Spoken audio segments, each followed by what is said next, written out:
Today we're talking about alternative medicine, what biomedicine's role in the rise of alternative medicine has been, what my feelings are on alternative medicine, and if we should be incorporating alternative medicine into medical practice, or what we should be doing with our patients in terms of sending them to alternative medicine practitioners if necessary.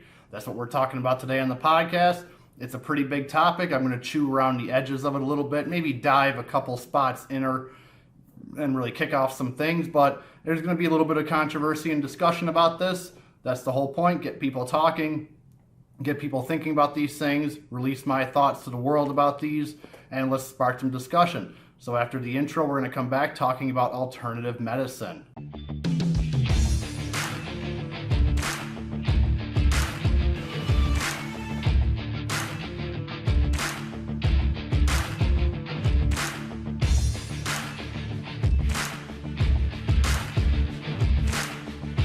Stop defending mediocrity in our profession.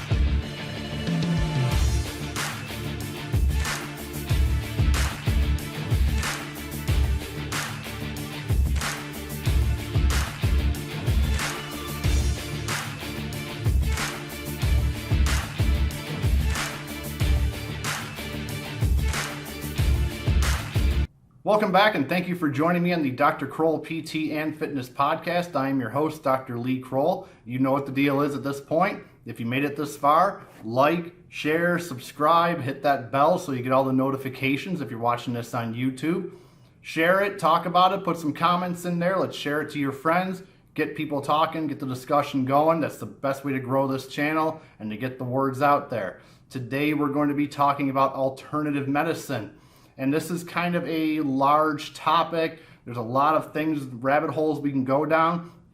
I'm going to talk about what biomedicine's role in the growth of alternative medicine has been, whether it's been intentional or not, and some of the things we've been doing on our end from the biomedical standpoint to sort of push the public towards alternative medicine, whether it has a scientific basis or not, it doesn't matter. We've done some things to push people towards alternative medicine, and I'm going to talk about what that is. Let's first go over a definition of what alternative medicine is. And as of May 5th, 2021, if you look on Wikipedia, you're going to find a definition of alternative medicine which is not too flattering, and I'm going to read it right here. Alternative medicine, according to Wikipedia, is any practice that aims to achieve the healing effects of medicine, but which lacks biological plausibility and is untested, untestable, or proven ineffective.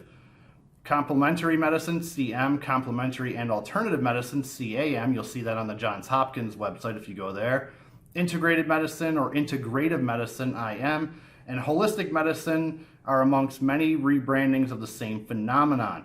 Alternative therapies share in common that they reside outside medical science and rely on pseudoscience. Traditional practices become alternative when used outside their original settings without proper scientific explanation and evidence. Frequently used derogatory terms for the alternative are new age or pseudo, with a little distinction from quackery. So, not a very flattering definition of alternative medicine. I don't know if I would be quite so harsh on it, but there are some things in that definition that I would agree with to some degree, not completely. So let's first talk about what I consider more alternative medicine. I look at medicine as biomedicine and then more alternative medicine. So biomedical is where we really look at trying to find out exactly why, using physiology, using knowledge of human anatomy, and using all the knowledge scientifically to try to come up with a reason why. Even though we can't always explain why something works, kinesiotape would be one such example, we don't stop looking for the reason. We will constantly be doing studies, we'll be constantly looking at things to see why does this work. And even though something anecdotally, which is a level of evidence, anecdotal evidence is a low level of evidence, but it's still evidence. Even if we have anecdotal evidence, that doesn't stop us from saying, okay, what is the actual scientific reason behind this? Or is it simply placebo? Are people getting better simply because of placebo? And then there's a discussion about placebo and if using just solely placebo is fine or not. That's a completely different discussion we can have at another time. But biomedicine really always looks for the physiologic and anatomical reason that something is happening. Why are we having relief after a cavitation? Why do we have relief after mobilizing a joint? Why do we have relief after performing exercise? Why do we have relief after surgery or pharmaceutical intervention? These are things that the biomedical world is really looking at. Alternative medicine doesn't really hold itself to that same standard from what I've seen from most practitioners. There are people within alternative medicine like Ayurveda and holistic type approaches that are looking for the scientific reasons as to why this is effective. They are really trying to do good research and trying to look into the biology of it and see, okay, why is this having this effect, instead of just saying this is good for you because we say it's good for you. That's the type of alternative medicine I'm not really a huge fan of. I think we should always be looking for an answer as to why this thing is effective or why it's not. And again, it could be placebo, it could be anything of the sort, and no, these things are fine as long as we know. But one of the things with alternative medicine is that I always say when there's a demand for something, something will come along to fill that demand. And that's where I kind of go with the biomedical field. The biomedical field is really, really good at saving your life. When it comes to acute care, the biomedical field is unmatched in terms of acute care. If you have all of a sudden really bad lower right quadrant abdominal pain, 10 out of 10, 9 out of 10, and you go to the emergency room, if you need your appendix out, the physicians, the nurses, and the skilled people in the medical field, the biomedical field in that hospital will take care of you, and they will take care of the appendix, get it out, and get rid of your pain. When you have an acute issue, biomedical is unmatched. There is no amount of essential oils or incense or herbs and naturals that you can take that is going to stop that appendicitis faster than a surgeon taking that appendix out, and safer as well. You know, if you are delivering a baby and you're not within 10 minutes, 5 minutes of a hospital, you are running a risk, because if there's a problem, the best place to be to save the child's life, to save the mother's life if there's a problem, is at a hospital with a gynecologist, an OBGYN, and their nursing staff to take care of you. You don't want to be 25 minutes away from a hospital in a bathtub and then something goes wrong. The biomedical field is unmatched in terms of taking care of acute issues. One thing we're not great at is long-term chronic conditions, biopsychosocial type things. The biomedical field is not really great at that. We try to pharmacologically manage it.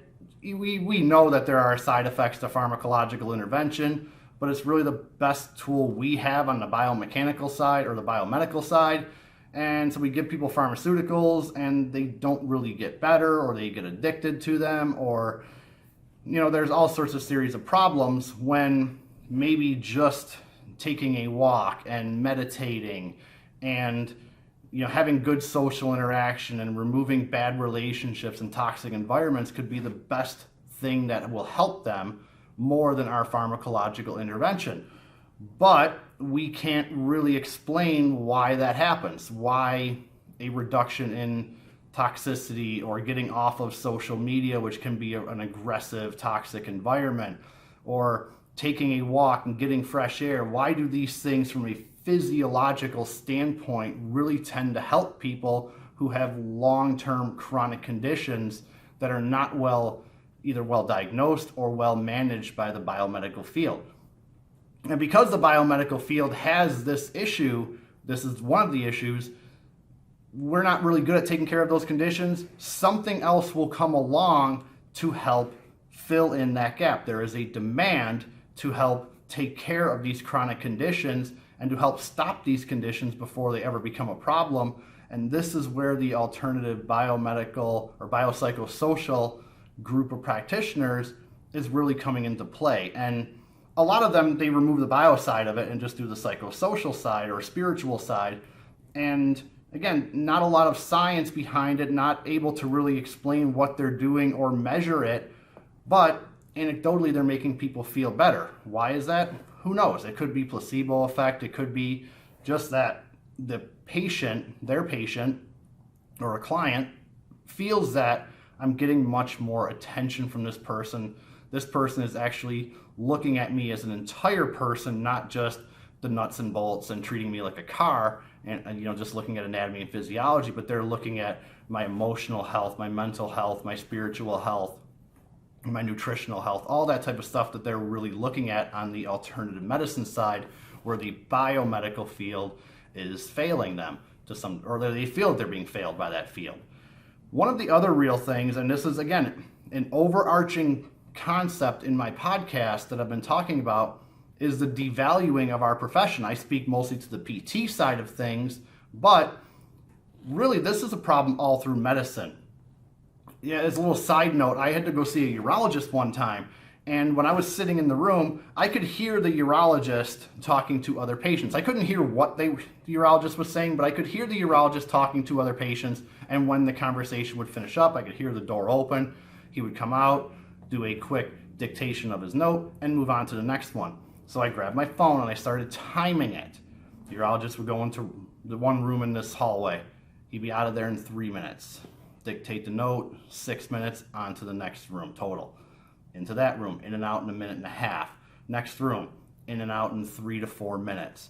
Gets into my room. Things go a little bit differently for me because I'm part of the biomedical tribe, so the physician spent quite a bit of time with me, asking me questions and listening to my answers and listening to my questions. But those other 3 people were in and out, quick, a mill.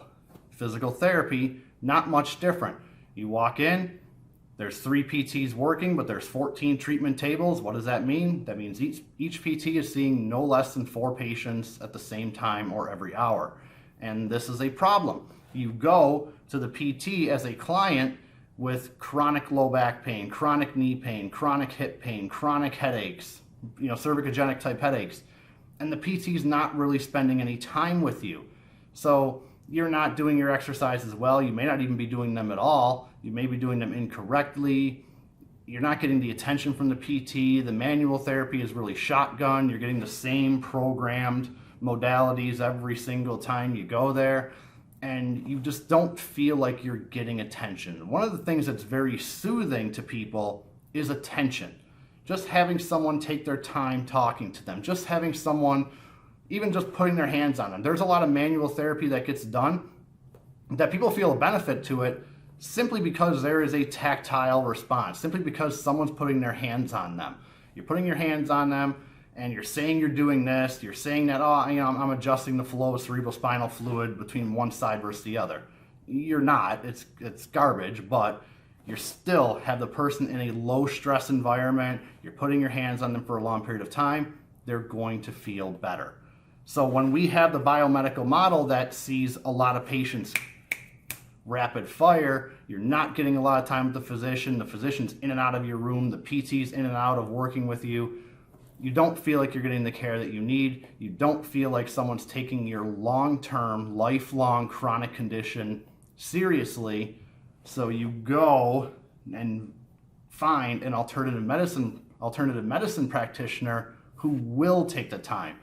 I had someone who, was coming in to see me, and she was telling me how she went to see someone who would push on some of her organs and then put a oil over that organ, push on it again and say, oh, it hurts less when I do this. You need to have this oil, or you need to ingest this, or you need to ingest that.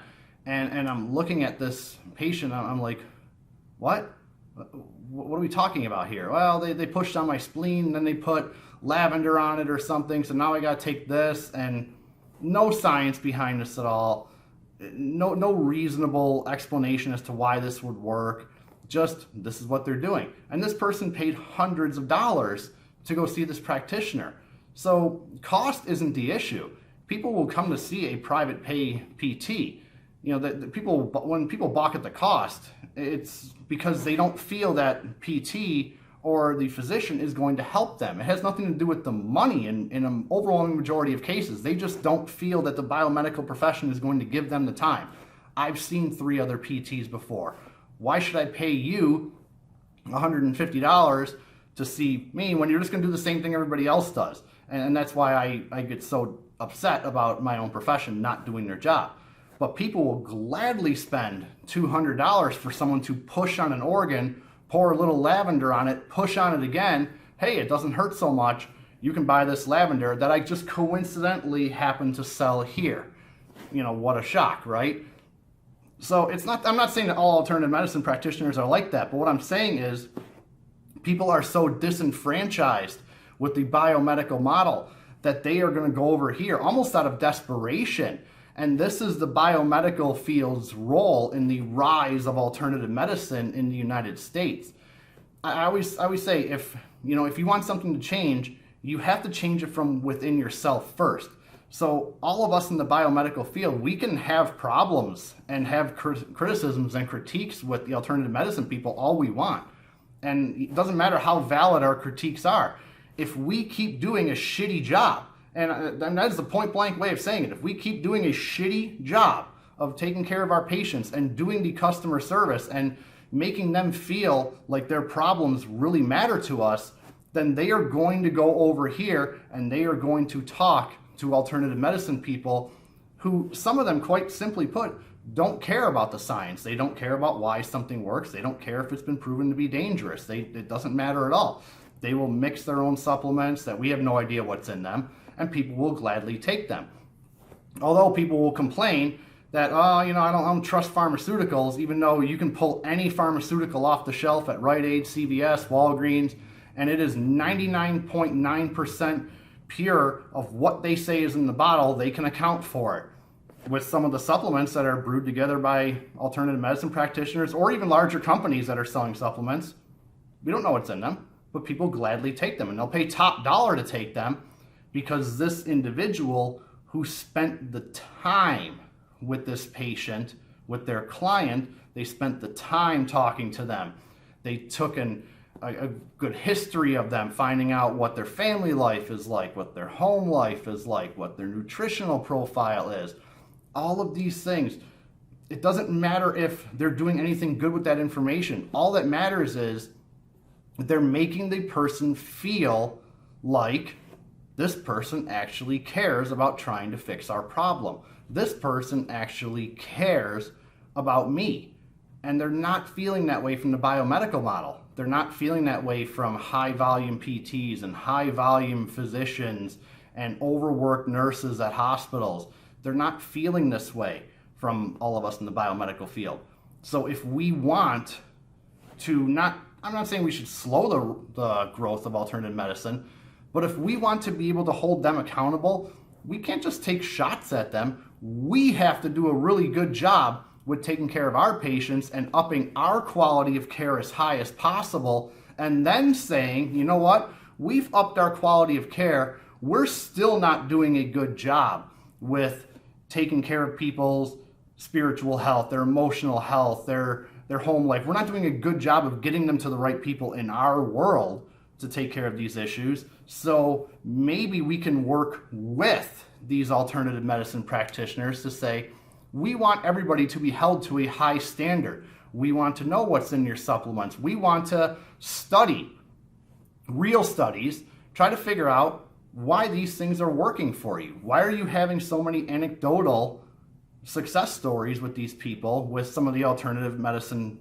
practices that you're doing? Why are you having so many anecdotal successes where we are not? So let's work together on this instead of just firing shots and saying, oh, you guys are quacks and you guys aren't, you're pseudoscience and you don't pay attention to evidence.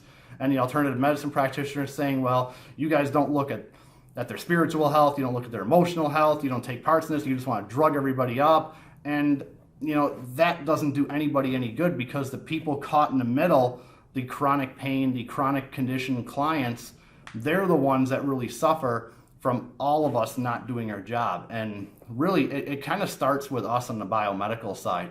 We have to get rid of that type of high volume, get them in, get them out type clinic lifestyle that we've adopted and accepted.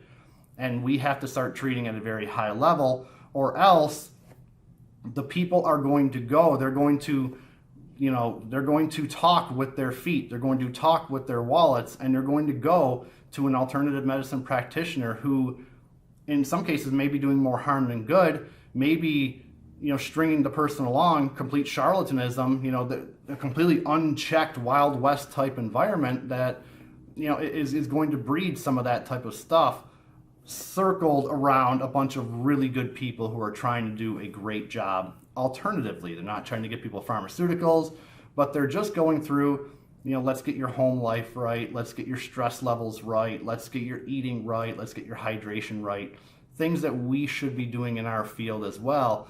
And this kind of goes back to the podcast I talked about last time, where should PTs be getting involved in nutrition?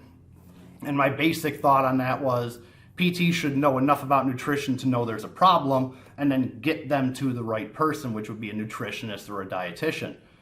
But if we're not having that discussion at all, if we're not talking about a person's home life, their stress, or anything like that, then we're often going to miss part of the problem and push people to alternative medicine, who's at least going to take the time. If nothing else, the alternative medicine people are significantly better at taking time with people. They are significantly better at listening to people. They are significantly better at working with people as a whole than most of us are in the biomedical community.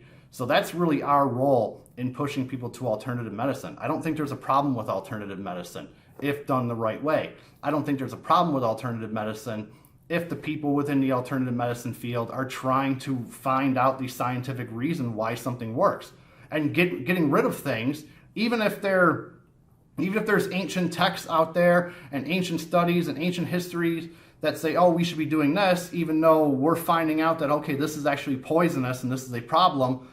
The alternative medicine people should be throwing those things out, saying, okay, these are the ancient teachings, but we know better now that we shouldn't be doing this part of it. Even though all these other things are good, we should take this part out and do the right things.